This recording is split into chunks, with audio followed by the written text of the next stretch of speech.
April, we have this overall energy, that feeling that changes upon us. We are now in the heart of eclipse season, and the planet of communication and travel, Mercury, is going to be slowing down and ready to station retrograde. So the momentum that was felt at the end of January through March is now catching up with all of us.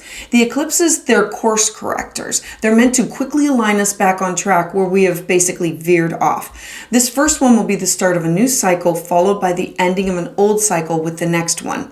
April begins with this big push of Aries energy, the idea of starting or initiating and diving headfirst into things, and then slowly, as the month unfolds, the pace lessens greatly. We begin to settle into more comfortable routines. As each day progresses, we begin to slow down as Mercury finally stations retrograde at the start of eclipse season. What you need to know about your April horoscope. Hi, I'm Patricia Tate with Will of Grace Mystic, and this is your astrology forecast for April 2023. So let's dive in. Aries Sun and Aries Rising. So on April 3rd, Mercury is the first to enter the slower pace of Taurus. So at this time, expect your mental energy to slow down over the next coming weeks, especially in areas where you are needing to make decisions and plans. Taurus is grounded, methodical, deliberate, and is in no hurry. You may need some extra time to get your ideas off the ground, up and moving, because this is in your second house of your cash, your property, your things that have of self-worth and value, your feelings. And then as a result of this ingress on April 5th, Mercury is working with the planet of Saturn. So any long-term plans or goals that you have are going to be easier for you to work on. Saturn offers you the discipline needed for your mental energy to be focused on these goals. So make your plans to move forward. And then on April 6th, we're going to have this beautiful Libra full moon. Now, Libra is the sign of the scales and desires balance and harmony. Remember, Aries is your first house of self, and Libra is what you need to feel complete or to learn how to balance yourself. So traditionally, this is a time to focus on your relationships and partnerships with others. At this time, this full moon is going to reveal or illuminate these areas where there may be relationship issues that are off kilter or out of balance. So therefore, you can then choose to commit to strengthen this bond, or you can walk away. During this lunation, your desire is going to be focused on finding peace, harmony, and serenity with partners, relationships, one-on-one clients, significant others, alliances, and it can be your open enemies. And then on April 7th, you're going to have this softness about you with the planet of love, Venus, in this beautiful aspect to dreamy Neptune.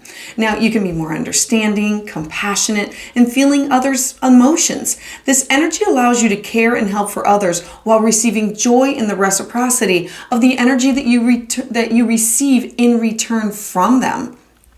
And then on April 8th, the planet of mental energy, Mercury, is in this beautiful harmonious aspect to Mars in Cancer. Now, this is going to be a time where you can get excited about your future ideas and plans. You may be more open to sharing with others your thoughts, Cancer, and turning them into action, Mars.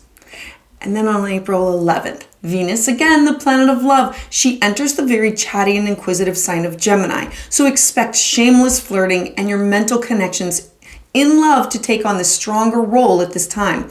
This is a perfect opportunity to work on improving all lines of your communication with the people that you surround yourself. Through this open networking, you can feel more connected with your thoughts, your ideas, all while enjoying meaningful conversation. Now for you, this is with your siblings, people, your neighbors, your aunts, your uncles, it's your close family, it's people that are in close proximity to you.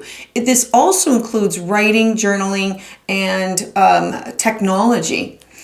And then on April 14th, there's going to be a square or a tension point between Venus and Saturn. So Saturn being your responsibilities and Venus representing your love, cash, property, values. These energies combined, they may have you feeling that your responsibilities in your relationships, it's constricting, it's stifling you. But don't walk away. Stay the course to get to the bottom of the problem and work to figure out the right approach that you can move forward with. And on April 20th, we're going to have the first of a new cycle of eclipses in the sign of Aries. Remember, Aries being your first house of self.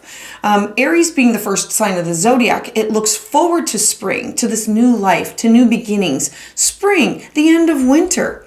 The Aries solar eclipse is going to be full of this potent energy. The Aries Libra axis, so Aries you, Libra, your 7th house of partnerships, relationships, your +1 house. This axis is about to be the me versus we spectrum.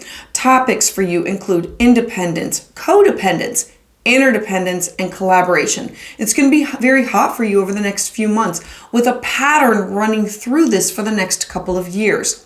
Times of new beginnings are going to be extra strong for you right now. The feeling of being ready to take action, to start anew, to beginning a new journey, it's going to be amplified in who is me, who are we. The feeling of being ready to move forward with new partnership, or identifying who am I alone. So look for synchronicities of people, places, and things that come into these areas of your life. Then, as the sun ingresses into the very grounded sign of Taurus, happy birthday, all Tauruses. Themes are going to include for you your 2nd house. Major themes of cash, property, self-worth, things that you value, your wealth. It's everything about your possessions. So the energy at this time is going to be looking for stability, security around this area of your life. It's going to be paramount for you. Give yourself permission to just slow down. Embrace life at a slower pace. This is going to improve your confidence in these areas of your life. Take a second look at them. Because then the following day, on April 21st, we're going to have Mercury retrograde. Now it's going to be here in Taurus in your 2nd house until May 14th. Retrogrades are going to be requiring you to go back, reflect, reform, reconnect in some way. So in Taurus, you can be stubborn like a bull and sometimes inflexible. Work to be more open to change. Go back and look at the themes of the sun that's illuminating that you can be realigned with, or reformed, or reorganized in this area of your life. And then moving forward on April 23rd, expect an opportunity for second chances. This is fitting for Mercury retrograde. Mercury is in this beautiful harmonious aspect to Mars. Mercury is currently retrograde, so things are a little slow and confusing, but Mars with this transit, it can make things a little easier for you to control your mental energy, or at the very least, for you to take action with your plans and your ideas. You may even strike up a new idea, or an old one that you want to revisit or give a second look to, or to give another chance to.